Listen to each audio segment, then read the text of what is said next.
இப்போ கரெக்டாக இருக்கு. என் மாப்பிள்ளை களத்துல இறங்கிட்டான், எவனாலையும் சமாளிக்க முடியாதுடா.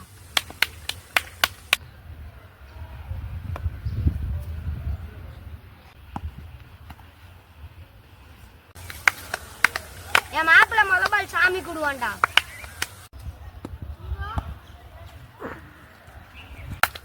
என் மாப்பிள்ளை 2வது பால் பூமிக்கு விடுவான்டா. இனிமேல எல்லா பாலையும் அவனே வச்சுக்குவான்டா.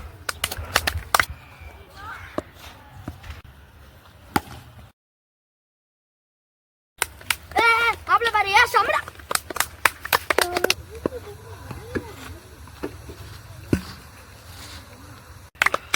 ஐயோ அவுட் ஆயிட்டானே. சரி உட்றா மாப்பிள்ளை, அடுத்த தடவை பாத்துக்கலாம்டா மாப்பிள்ளை. நீ மூடி இருந்தாலும் ஒழுங்கா அடிக்கும்டா.